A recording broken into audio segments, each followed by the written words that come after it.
لہذا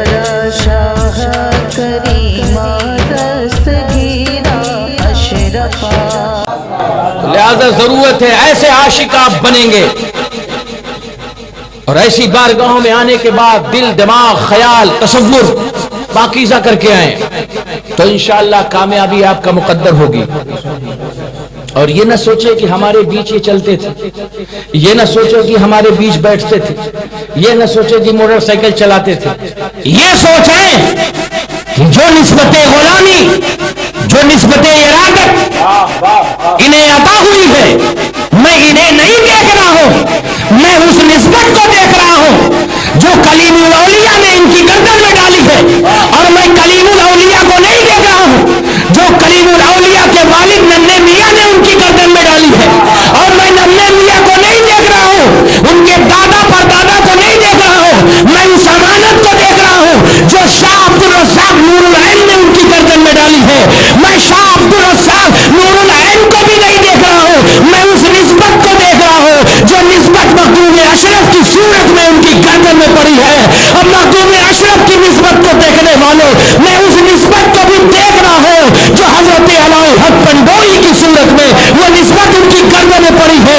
علاءالحق پنڈوئی کو ان کے شیخ نے جو نسبت دی ہے، اور پھر یہ سلسلہ چلتا رہا پھر اس جگہ پہنچا جس کے تعلق سے عشق و محبت کا امام یہ کہہ اٹھتا ہے، واہ کیا مرتبہ اے غوث ہے بالا تیرا، اونچے اونچوں کے سروں سے قدم اعلیٰ تیرا، سر بھلا کوئی کیا جانے کہ ہے کیسا تیرا، اولیاء مانگتے ہیں آنکھ ہے وہ تلوا تیرا، کیا دبے جس پہ حمایت کا ہو پنجا تیرا، شیر کو خطرے میں لاتا نہیں کتا تیرا، مرغ سب بولتے ہیں بول کے چپ رہتے ہیں، حاصل ایک نوا سنگ رہے گا تیرا، تیری سرکار میں لاتا ہے رضا اس کو شفیع جو میرا خاص ہے وہ لاڈلا بیٹا تیرا۔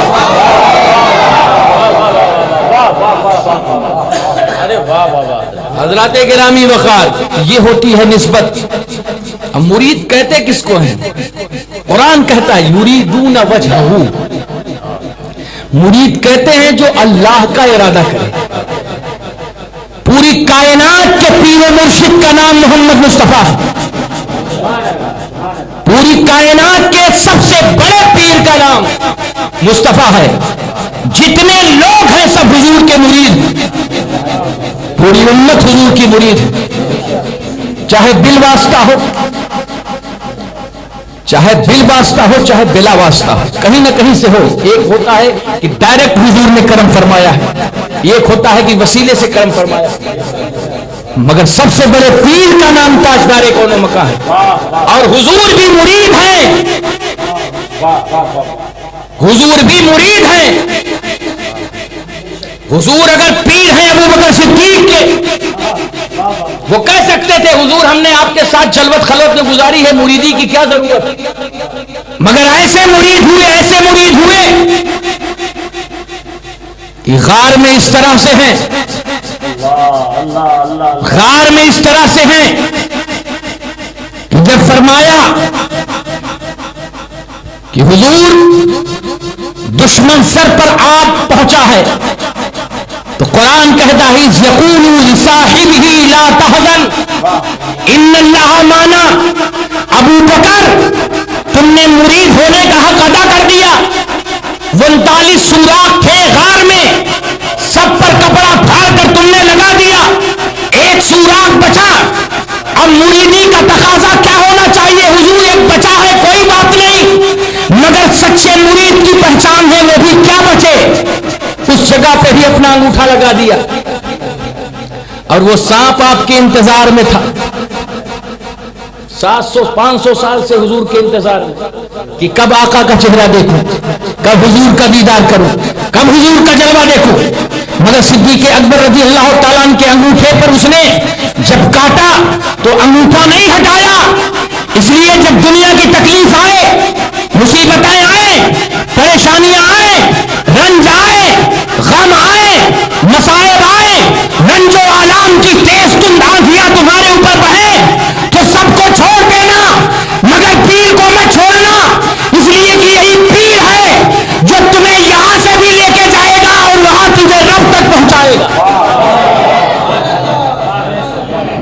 حضرت صدیق اکبر رضی اللہ تعالیٰ عنہ کیسے مرید تھے پتہ ہے؟ ایسے مرید تھے کہ جب کفار مکہ نے بہت مارا اور قریب المرگ ہو گئے، آپ کے قبیلے والوں نے آپ کو بچایا، آپ کی امی جان گھر پہ لے گئی، مرہم پٹی کیا، تو پہلا سوال ہوش میں آنے کے بعد کیا تھا؟ میرے پیر کہاں ہے؟ میرے آقا کہاں ہے؟ میرے مصطفیٰ کہاں ہے؟ میرے مصطفیٰ کہاں ہے؟ میرے آقا کہاں ہیں؟ کس حال میں ہے؟ ماں نے کہا بیٹا اتنے زخم ہیں، کہا ماں میرے زخموں اور پھوڑوں کی پرواہ نہ کرو، مجھے بتاؤ میرا مرشد کیسا ہے، میرا شیخ کیسا ہے، میرا آقا کیسا ہے، میرا مولا کیسا ہے، میرے رسول کیسے ہیں، میرے نبی کیسے ہیں؟ اگر میرے آقا ٹھیک ہے تو صدیق اکبر بھی ٹھیک ہے، میرے آقا اچھے ہیں تو ابو بکر بھی اچھا ہے۔ یہ مرید ہے۔ تب ایسے مرید کے لیے قرآن کہتا ہے، جب انہوں نے کہا کہ حضور قریب آ رہا ہے دشمن، تو کہتے ہیں لا تحزن ان اللہ معنا، ابو بکر نہ گھبرا، ابو بکر نہ گھبرا، بے شک اللہ ہمارے ساتھ ہے۔ تو گویا جب مرید پیر کا حق ادا کر دیتا ہے تو پیر ایک مستعد جافزا سناتا ہے، ایک خوشخبری سناتا ہے، اور وہ خوشخبری کیا ہے؟ میرے مرید مت گھبرا دو، لا تحزن ان اللہ معنا، کوئی ساتھ ہو نہ ہو ہمارا پروردگار ہم دونوں کے ساتھ۔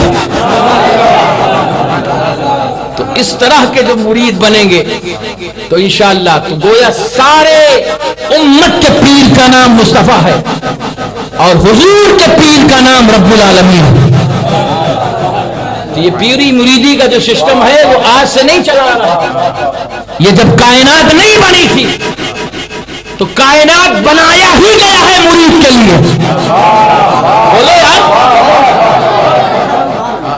یہ شمس و قمر، سورج کی تابانی، ستاروں کی انجمن، آبشاروں کا ترنم، کہکشاں کا وجود، دریا کی روانی، سمندر کی جولانی، پہاڑوں کی تولانی، نیرے تابا، یہ سارے کے سارے جو چمک رہے ہیں یہ چمک کسی اور کی بنیاد پر نہیں، چونکہ ایک مراد کو، کیونکہ حضور اللہ کے مرید ہی نہیں ہے، اللہ کی مراد بھی ہے، لہذا اسی مرید کے لیے، اسی مراد کے لیے، شمس و قمر مرید کے لیے، شجر و حرم مرید کے لیے، طیور و بہائم مرید کے لیے، کائنات کا ذرہ ذرہ مرید کے لیے، آفتاب و ماہتہ مرید کے لیے، نیرے تابہ مرید کے لیے، 18,000 عالم مرید کے لیے، عالم لاہوت مرید کے لیے، عالم لاہوت مرید کے لیے، عالم جبروت مرید کے لیے، عالم ملکوت مرید کے لیے، عالم ارواح مرید کے لیے، عالم انوار مرید کے لیے، عرش اعظم تو عرش اعظم مرید کے لیے، جنت میں مرید کے لیے، جنت کی نعمتیں مرید کے لیے، نوروں کا وجود مرید کے لیے، پوری کائنات کے ارد گرد جب آپ دیکھیں گے تو پتہ چلا کسی اور کے لیے رب نے نہیں بنایا، سب مرید کے لیے بنایا۔ اگر سچے مرید ہوں گے کبھی محبوب الہی کے، مخدوم سنہ کے، وارث پاک کے، تو جس طرح مصطفیٰ کا سارا خزانہ ہے ایسے ہی سارا خزانہ تو مریدوں کا بھی ہو جائے گا۔ یہ سمجھنے کی ضرورت ہے کہ حضور ساری امت کے پیر ہیں اور حضور کا پیر رب العالمین ہے۔ تو یہ پیری مریدی سے خالی نہیں رکھا گیا، اور جو پیری مریدی سے خالی ہو گیا اس کا حشر کیا ہوا؟ جھکنے کے لیے ہی تو کہا گیا تھا، مگر وہ اکڑ گیا۔ وہ مرید بھی تھا مگر نالائق بن گیا۔ جب نالائق بن گیا تو اخرج فإنک رجیم، نکل جا، بے شک تو مردود ہے۔ اور ایسا مردود بنا کہ قرآن پڑھتے ہو تب اعوذ باللہ، استنجا خانے کی طرف جاتے ہو تب اعوذ باللہ، باہر جاتے ہو تب اعوذ باللہ، لعنت کا توق اس کے گردن پر پڑا ہے۔ لہذا مرید بننا تو اس طرح بننا جیسے کہ فرشتے بنے تھے۔ جب رب کا حکم ہوا اس جدوی آدم کو سجدہ کرو تو سارے فرشتے جھک گئے، اور سارے فرشتوں نے 500 سال سجدہ کیا۔ حضرت جبریل علیہ السلام ان کی امامت گویا کی کر رہے تھے، ان کی سرداری میں سجدہ ہو رہا تھا، اور 500 سال کے بعد جب سر اٹھایا تو کیا دیکھا؟ ابلیس اب بھی اکڑا ہے، ابلیس اب بھی اکڑا کھڑا ہے۔ تب ان فرشتوں نے کے پھر اپنا سر جھکایا اور پھر دوبارہ اللہ کی حمد و ثنا کی. تو گویا نماز کا تو ایک ہی سجدہ تھا، مگر اللہ نے اس دوسرے سجدے کو جو بیعت کا سجدہ تھا، ارادت کا سجدہ تھا، محبت کا سجدہ تھا، شکر کا سجدہ تھا، عشق کا سجدہ تھا، اسے پسند کیا. لہذا نماز میں تھا تو ایک سجدہ، اللہ نے اس محبت کے سجدے کو دوسرا سجدہ بنا دیا. تو جو اکڑا رہ گیا وہ مردود ہو گیا، جو جھک گیا وہ محبوب ہو گیا. تو اگر محبوب بننا چاہتے ہو تو ولیوں کے آستانے پہ، بزرگوں کے آستانے پہ، شیخ کے آستانے پہ جھک جایا کرو، قیامت تک محبوب بن جاؤ گے. اور جو اکڑا رہ گیا وہ قیامت تک کے لیے مردود بنا دیا گیا. تو یہ آپ کے ہاتھ میں ہے، محبوب بننا ہے کہ مردود بننا ہے. بزرگوں سے اپنا رشتہ محبت مضبوط کرو. یہ بات ختم کر دوں، وآخر دعوانا. پھر اس کے بعد حضرت جنید بغدادی رضی اللہ تعالی عنہ نے ارشاد فرمایا حضور یہ بے ہوش کیوں ہے؟ تو آپ نے ارشاد فرمایا ابھی قرآن کی ایک آیت سنائی تھی، اس کو سن کے بے ہوش ہو گیا. تو فرمایا کیا ہوا؟ کہا ہوش میں نہیں آ رہا، بہت دیر سے پانی کی چھینٹیں مار رہا ہوں مگر یہ ہوش میں آنے کا نام ہی نہیں لے رہا ہے. آپ نے ارشاد فرمایا میں اگر مشورہ دے دوں تو چھوٹا منہ بڑی بات، میں چھوٹا منہ بڑی بات. کبھی اچھی باتیں ان سے بھی لے لیا کرو. اگر کوئی چھوٹا بھی اچھی بات بتا رہا ہو تو یہ مت سوچا کرو یہ چھوٹا ہے، چھوٹوں سے بھی بہت کچھ سیکھنے کو مل جاتا ہے. اگر کوئی اچھی بات کا پتہ دے رہا ہے تو اس سے لے لیا کریں آپ. تو حضرات آپ نے ارشاد فرمایا کہ اگر میں کچھ کہوں تو آپ نے ارشاد فرمایا کہو. کہا حضور اگر میں بتا دوں تو ہوش میں آ جائے گا. کہا جنید تم 9 سال کے ہو اور تمہارا ماموں یہ 50 پار کر چکا ہے، میں اتنی دیر سے ہوش میں لانے کی کوشش کر رہا ہوں مگر یہ ہوش میں نہیں آ رہا ہے. تم مجھے بتا رہے ہو، ٹھیک ہے بولو.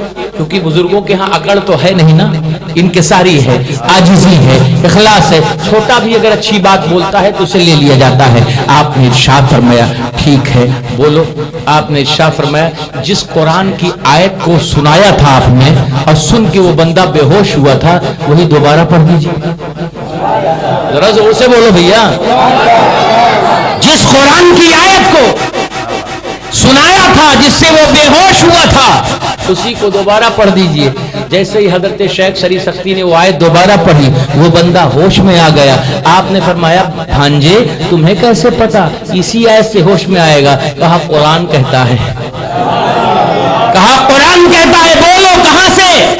کہا دیکھیے جب یوسف علیہ السلام کے بھائیوں نے جناب یوسف علیہ السلام کو کنویں میں ڈال دیا تھا اور ان کی قمیص کو لے کے ان کے والد حضرت یعقوب کے پاس پہنچے تھے تو کہا یعقوب علیہ السلام سے کہ بابا آپ کے یوسف کو بھیڑیا کھا گیا ہے.